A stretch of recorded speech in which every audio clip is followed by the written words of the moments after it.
Olá, garotos. Vamos dar continuidade, tá? Então, vê só. Agora a gente vai falar sobre a intéfase. Porém, antes de falar sobre a intéfase, a gente vai falar um pouquinho sobre a divisão celular, certo? Que são etapas, né, até a gente chegar lá na mitose. Então, vê só. Durante a divisão celular, ocorrem várias modificações. E uma dessas modificações vai ser o desaparecimento da carioteca, tá? Que a gente estudou na aula anterior. Mas por que essa carioteca ela tende a desaparecer, pessoal? Por quê? Porque já que a célula ela vai se dividir, é necessário que o material genético ele seja distribuído de forma igual por todo o citoplasma, ok? Então, antes da divisão, vai ocorrer aí a duplicação do DNA, né? Vocês estão lembrados que, tipo, o DNA ele vai se enrolando durante o processo de divisão, né? Já que ele vai estar associado aqui às estonas, até que ele forma o cromossomo, tá? Então, o que é que vai acontecer? Antes da divisão, vai ocorrer essa duplicação. E aí, quando ocorre a duplicação, o cromossomo vai ficar assim, parecendo um xizinho, tá? Então, ele vai ficar preso, no caso, os dois cromossomos vão ficar presos por uma parte aqui central, e essa parte a gente vai chamar ela de centrômero, ok? E cada partezinha dessa do cromossomo, ela vai receber o nome de cromátide irmã. Então, lembra, centrômero vai ser a parte onde vai ficar aqui preso o cromossomo, certo? E cada partezinha aqui a gente tem uma cromátide irmã, ok? Então isso quer dizer o quê? Que durante a duplicação aqui eu vou ter um cromossomo e ele vai ser formado por duas cromátides irmãs. Isso durante a duplicação do DNA, ok?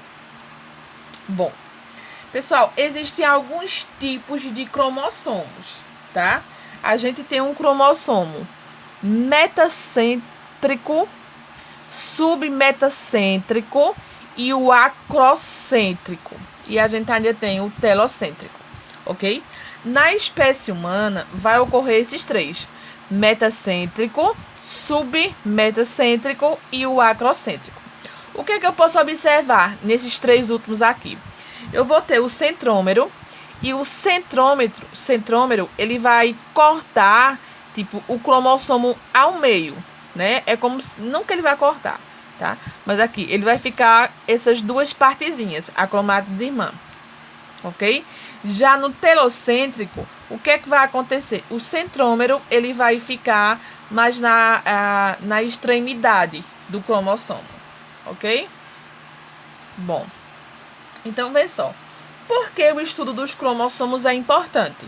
Gente, é nos cromossomos onde ficam localizados os genes.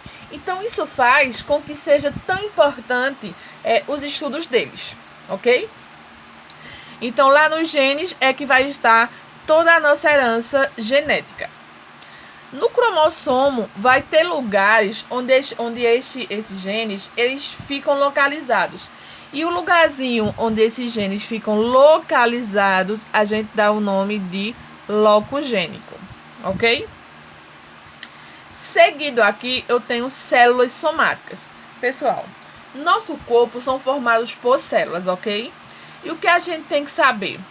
Que as células que formam o nosso corpo, elas são formadas por células, são chamadas de células somáticas. Essas células somáticas, elas possuem uma quantidade igual de cromossomos, tá? No caso da espécie humana, são 46 cromossomos.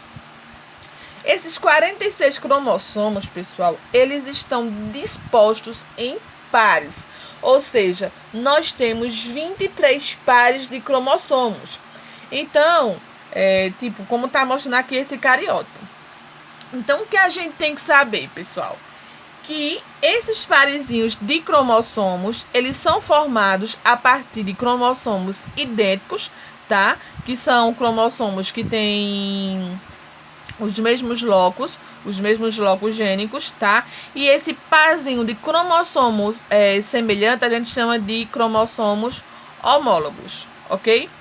Entre aqui esse cariótipo, que é o conjunto de cromossomos, nós temos os cromossomos autossômicos e também temos os cromossomos sexuais. O que é que vai caracterizar cada um desses cromossomos? Observe que nós temos aqui 23 pares de cromossomos, né? 22, 23. Do par 1 até o par 22, a gente caracteriza como cromossomo autossômico, ok? São cromossomos que não caracterizam muito, que não caracterizam a herança sexual, certo? Vão estar dispostas outras características. O cromossomo sexual é o último par, é o par 23. Vocês estão observando que eu tenho aqui o cromossomo X e o cromossomo Y. Então, o que vocês têm que lembrar? Que o cromossomo X e o cromossomo Y, eles caracterizam os cromossomos sexuais. Veja que nós temos aqui no par 23 cromossomos diferentes. Eu tenho um cromossomo X e eu tenho um cromossomo Y. Como eu tenho um cromossomo X e um cromossomo Y, isso mostra que eu tenho aqui um cariótipo de um sexo masculino. Ou seja, aqui eu tenho o cromossomo de um homem. Se eu tivesse aqui, ó, nessa partezinha, dois cromossomos, que seria X e X, e a parte aqui Y, ela tivesse vazia, iria caracterizar o cariótipo feminino, no caso seria de uma mulher. Porém, o do exemplo é um X e um Y, ok? Próximo. Bom, para encerrar, nós temos os gametas. Pessoal, vê só. Os gametas, eles são as células sexuais, né? Ou seja, as células que o nosso corpo produz, porém são células sexuais. Essas células, elas são caracterizadas, né? Elas são classificadas como células haploides. Por que células haploides, meninos? Porque são células que os cromossomozinhos delas, elas não estão em pares, tá? No caso, deixa eu mostrar aqui pra vocês. O cromossomo sexual, nós temos dois tipos de gametas, tá? Então, os cromossomos sexuais, a gente já viu que eles não vão estar em pares. Então, vê só. Quais são os gametas humanos? É o ovocito secundário e o espermatozoide, né? O ovocito é o feminino e o espermatozoide é o masculino.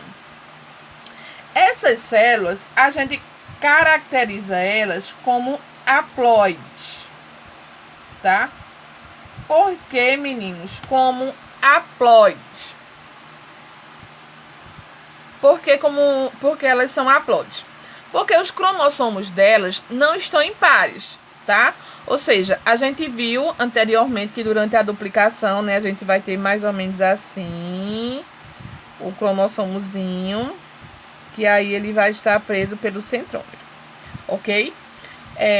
Aí o que é que vai acontecer? Neste caso, como eu tenho células sexuais, os cromossomos, eles vão estar separadozinhos, ok? Eles não vão estar em pares. Então, durante a produção, houve uma separação desses cromossomos, ok? Então, como houve uma separação desses cromossomos, a gente fala que a célula, ela é haploide, ok? O que é que vai acontecer? Durante o processo de fecundação, ou seja, quando o espermatozoide ele consegue fecundar o ovocito primário, ocorre aí a formação do zigoto, né? De uma única célula, que é a célula ovo ou zigoto. Essa célula vai começar uma divisão, tá? Só para mim não esquecer, as células haploides a gente chama elas de N, ok? Aí o que é que vai acontecer? Aqui ocorreu a fecundação e formou-se aí o zigoto.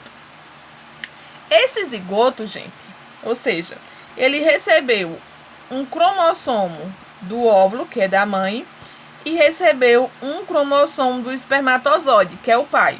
Ou seja, cada célulazinha dessa daqui só possui 23 cromossomos, ok? Já que é uma célula sexual. Aí, como eu tenho aqui o zigoto, tá? E ocorreu aí essa junção dos cromossomos dos parizinhos. Aí, no zigoto, esses cromossomos, tá? Eles vão estar em pares. Como vão estar em pares, o zigoto, a gente vai chamar ele de diploide. Ok? Porque aí ele vai estar em parzinho. E aí a gente fala que ele é uma célula 2N. Pessoal, todas as células do nosso corpo, elas vão se originar a partir da célula do ovo ou zigoto, certo? Por uma divisão, por um tipo de divisão celular, tá? Que é a mitose. Então, a mitose, tá? Vai ser o processo de divisão celular que vai originar o nosso corpo, né? Vai fazer com que ele cresça, vai fazer com que ocorra a renovação celular, ok? Então, lembrando, os gametas, tá? O feminino é o ovocito secundário, o masculino é o espermatozoide. Tanto o ovocito secundário como o espermatozoide, eles são haploides, ou seja, na sua formação vai ocorrer uma divisãozinha dos cromossomos, tá? E aí os cromossomos, eles não vão ficar em pares. Outra coisa também, que eu ia até esquecendo. Durante a formação do ovocito, tá? O que é que eu tenho que lembrar? Os cromossomos sexuais vão ser o quê? Vão ser o X e vai ser o Y. O ovocito, ele é X, tá? Ele sempre vai ser o X. Por quê? Porque, pessoal, o par sexual feminino, ele é XX. Então, durante essa separação aqui, ó, eu só vou ter X e X. Então, o ovocito, ele vai ser X. Já o espermatozoide, que é a célula masculina, o que a gente viu? Que o par sexual masculino, ele é o que? X e Y.